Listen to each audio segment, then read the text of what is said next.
back once again. You're watching Weekend Show with सुंदर जमील और audience भी मौजूद है हमारे साथ, सोफिया भी मौजूद है, आरिफ भी मौजूद है। आरिफ, स्ट्रिंग फेलोज कुछ गायब सा हुआ है, वो छल्ला मांगा मेरे ख्याल में मिला नहीं, तो मायूस तो नहीं होके घर में बैठ के? वेल ऐसी बात तो नहीं है कि जब छल्ला देजा निशानी वो स्टार्टेड इन 2002 एक्चुअली, और उसके बाद बैंड का ये सीन रहा कि फिर वो उसकी सक्सेस हमें मिल गई, उसका डेब्यू था और उसने काफ़ी सक्सेस समेटी अल्हम्दुलिल्लाह। उसके बाद फिर टूर्स, फिर वर्ल्ड टूर्स, और फिर सक्सेस को एंजॉय करने में टाइम लगा। फिर we came up with the second album, then the third album. फिर इस दौरान जो माइलस्टोन्स थे वन बाय वन अल्हम्दुलिल्लाह। फिर Challa Deja Nishani won the golden disc award as well. Excellent, तालियां हो जाए। And it was one of my favorites, मेरा बहुत फेवरेट छल्ला देजा निशानी, बहुत amazing song. So sweet of you.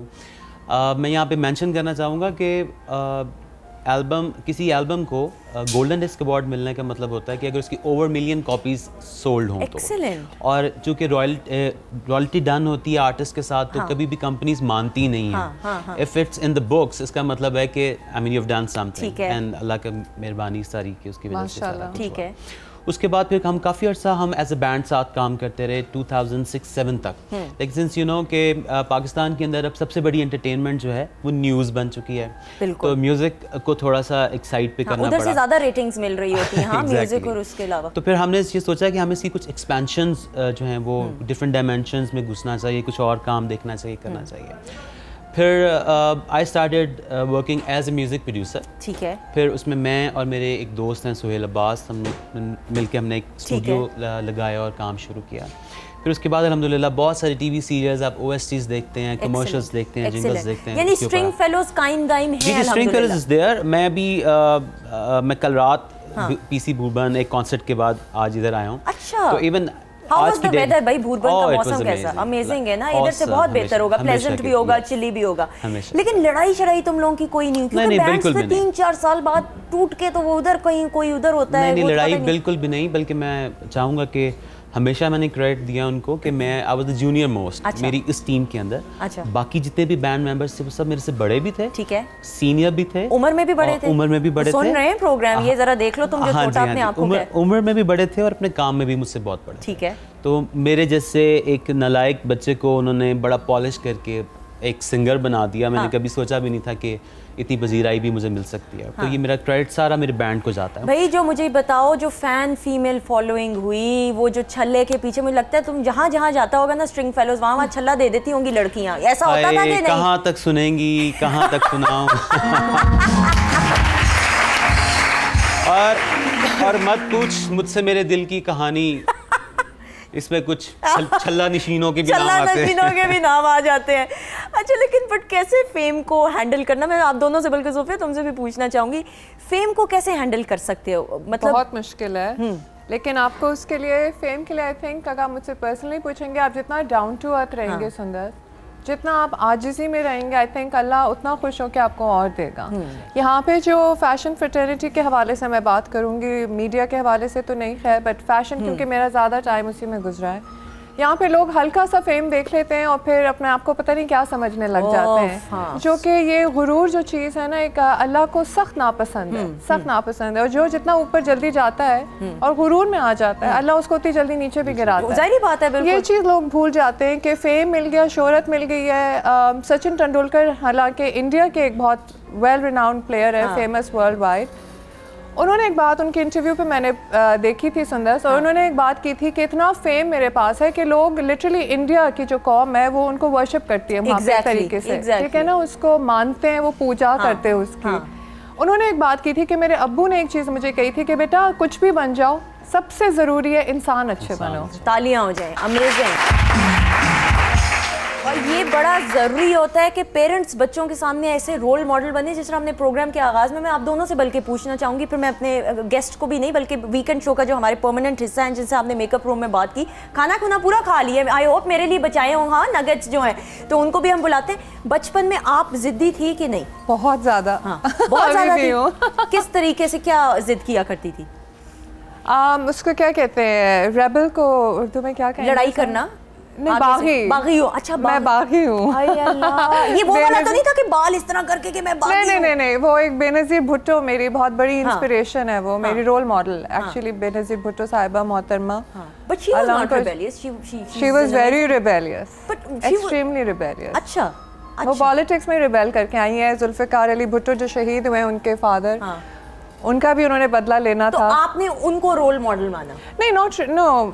वो तो ऑब्वियसली जब आप बड़े होते हैं, मैच्योर होते हैं, फिर आप ऐसे रोल मॉडल फॉलो करने शुरू करते हैं। किस चीज के ऊपर था? सोफिया जब बचपन में छोटी थी, स्कूल से आया करती थी, तो क्या लड़ाइयाँ करती थी? फॉर एग्जांपल मैं छोटी थी, मुझे आपकी एक बात याद आ गई। स्कूल के ज़माने में मुझे याद आई है कि जुराब पहनना, मुझे नफरत थी जुराब पहनने से, और अम्मी कहती थी पहन के जाओ सर्दियों में, और मैं जुराब खींच के उसको फाड़ देती थी, पहनती नहीं थी। फाड़ देती थी, पहनना नहीं। इतना जिद्दी बच्चा था सोफिया कि वो मोज़ों को तालियां बजा दें, हंसी जा रहे बेचारे। अच्छा, इनको ये लग रहा है ना, उनको ये लग रहा है कि इतनी नाजुक सी जो मॉडल है वो कहाँ जिद्दी होगी, वो तो वैसे होगा कि चलो थोड़े बहुत नखरे दिखा दिए, लेकिन वैसा नहीं था। नहीं, आप मेरी अम्मी से पूछे, बहुत तंग थी अम्मी मेरी, बिकॉज़ वो कितने जुराब लेके आएंगे। आप ये देखें ना, 1 2 3 4 5 10 के बाद आपको उनको पूछ ही लेना चाहिए। मैं कॉल करके अभी जरा पता करती हूँ आंटी को कि कितनी सोफिया जो है वो जिद्दी थी। अच्छा जी, मेरे एक बहुत प्यारे मेहमान, तो नहीं मैं अगेन कहूँगी, हमारी फैमिली का हिस्सा है, वीकेंड शो की रेगुलर बेसिस पे आप इनको देखते हैं, उनको भी बुलाते हैं, उनसे पूछेंगे क्योंकि वो भी बैक स्टेज फैशन शोज में अक्सर होते हैं, आप ऑन स्क्रीन भी इनको देखते हैं, रैंप पे भी वॉक करता हुआ इनको आपने देखा है, और शो स्टॉपर भी रहे हैं, तो वो जरा बताएंगे कि सोफिया ने बैक स्टेज कितने मोजे जो है ना वो खींच के फाड़े। We have with us Tony Navendra ji, तालियां।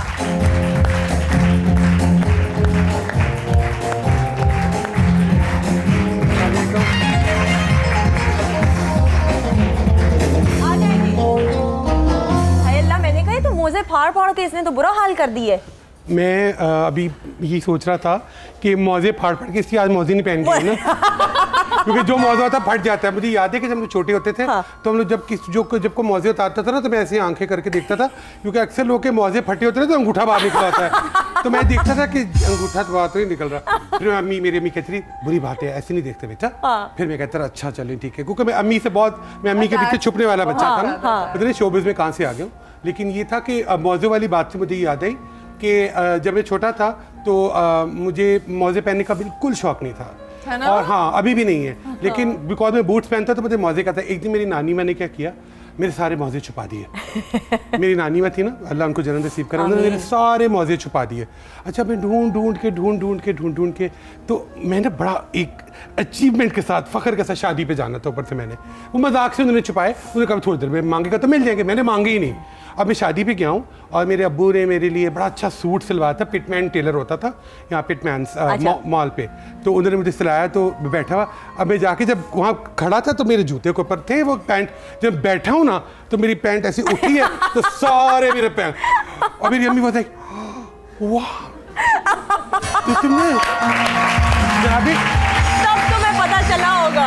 और मेरी अम्मी, my mother used to hate boys और चिल्ड्रन, हर चिल्ड्रन स्पेशली, जो कि जूतों के नीचे सॉक्स नहीं पहनते थे, उनको बहुत बुरा लगता था, वो भी फॉर्मल तस्मे वाले जूते। वो ड्रेस कोड होता है ना, वो तो अम्मी कहती है इधर आओ चार्ली चैपलिन। मैंने कहा क्या हुआ? अम्मी कहती जुराबी नहीं पहनी, जुराबी को मिल नहीं रही थी। फिर घर जाके पता चला कि वो नानी ने छुपाई थी मजाक से। नानी का ख्याल था कि मैं मांग लूंगा मिल जाएगी। तो आई थिंक सोफिया का मेरा थोड़ा वो एक जैसा ही है। बचपन में जुराबे था, लेकिन फिर जब कॉलेज के लेवल तक मैं पहुंची, फिर मुझे था कि मैंने कॉलेज के जूते बंद नहीं पहने, मैंने सिर्फ चप्पलें पहनी। वहाँ कॉलेज में ये था, प्रिंसिपल मुझसे इतनी तंग थी कि मेरी वजह से उन्होंने कहा कि अब जो लड़की भी कॉलेज के जूते नहीं पहनेगी, ब्लैक जो शूज होते हैं आपके, उसके ऊपर 50 रुपए का फाइन। मैं रोज 50 रुपए फाइन भरती थी, पता नहीं कितने हजारों रुपए तुमने फाइन में भर दी होंगे। जूते नहीं पहनती थी। सेव कर लेती तो बहुत सारी चप्पलें आ सकती थी। सुंदर साहब, आपने इनसे पूछा है, आपने आरिफ भट्ट साहब से पूछा है कि इनको को आज तक छला निशानी देके गया भी है? पता नहीं, मैंने गाना तो गा दिया उन्होंने कहा है कि बड़े छल्ले हैं, लेकिन मैं बता नहीं सकता। मैंने कहा छल्ले वाली हैं, छल्ले ने फिर भी कल्ले ने। जी आरिफ, मैंने कहा ना इसकी बहुत सारी स्टोरीज हैं, इसके लिए आपको एक एपिसोड मेरे साथ अलग से करना पड़ेगा। सिर्फ आपके टोनी से अलग से। वो अभी जब मोजे हो रही तो मैं कोई मौजूं के दरमियान में कोई बात। अच्छा आरिफ, आप बचपन में कैसे थे? जिद्दी बच्चे थे या शरारती थे, किस तरह के थे? मैं बहुत शरीफ थे, शरारती था, लेकिन मैं जिद्दी बिल्कुल नहीं था। अच्छा, अब इसको क्या कोई नाम कोई टर्म इसके लिए कुछ यूज़ होना चाहिए कि मैं शायद कुछ मीसना बच्चा था या क्या था कि बचपन में भी मुझे शक था मीसने पे। क्योंकि I was not kind of कि मैं लड़ूं किसी से और मैं किसी के साथ, अब मुझे कभी भी अपना आप किसी पे इम्पोज करना पसंद नहीं। सही। मैं देखता हूँ कि जैसे हज़रत अली का एक कॉल मुझे याद आ गया कि अगर कोई शख्स तुम्हारी आंखों से तुम्हारी बात या तुम्हारी ज़रूरत को नहीं पहचान सकता तो उसके सामने बात करके अपने आप को डिग्रेड ना करो। ठीक है। तो पता नहीं बचपन से मुझे हमेशा से इस तरह की कुछ चीज़ें थी कि मैं सिर्फ सेंस करता था किसी चीज़ को। अगर मुझे कोई चीज़ अपने माँ बाप से, अपने पेरेंट्स से भी कुछ मांगनी होती थी तो मुझे पता होता था कि अगर मैं अच्छा रिजल्ट शो करूंगा तो ये तो अपने आप मेरे पास आ जाए। अच्छा। तो मुझे अपनी ये विश किसी और काम के लिए बचा के रख लेनी चाहिए। मतलब आंखों से मैं भी सोचूं कि जब गाना गा रहे तो आंखों से कुछ इशारे करते हैं। वो आंखों से इशारा है। अखियां मिलाऊं कभी अखियां क्या तूने किया इशारे कर रहे थे। लेकिन मेरी बात सुनिए, आप जब आगे से अक्सर होता होगा कोई फीमेल फैन जब आप परफॉर्म करते हैं तो ऐसे होता है कि आप कभी किसी को इशारा करें ऐसे आगे से करें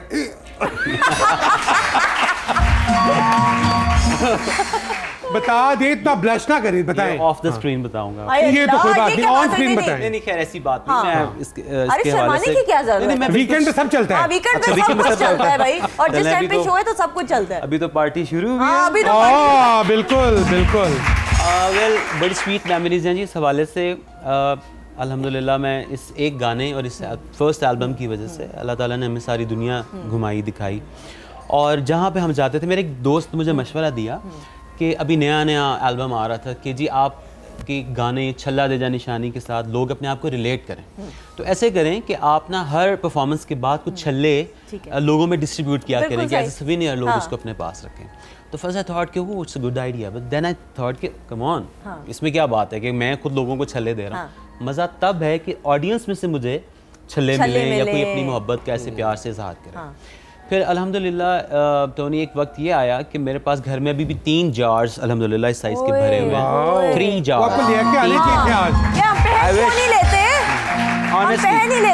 आई विश कि मैं आपको कभी किसी प्रोग्राम पे वो ला के दिखा सकूं, उसमें से एक भी मैंने कहीं से परचेज नहीं किया हुआ। वो सब लोगं के आपके ऊपर। जी जी लगी तो नहीं कोई चोट छूट नहीं कभी 6000 मंगनियां तो हो चुकी है मेरे ख्याल आपकी।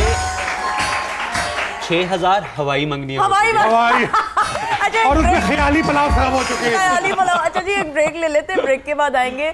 हमने आरिफ का गाना भी सुनना और सोफिया से बहुत मजे की बातें करनी। स्टे ट्यून्ड, तालियां बहुत सारी।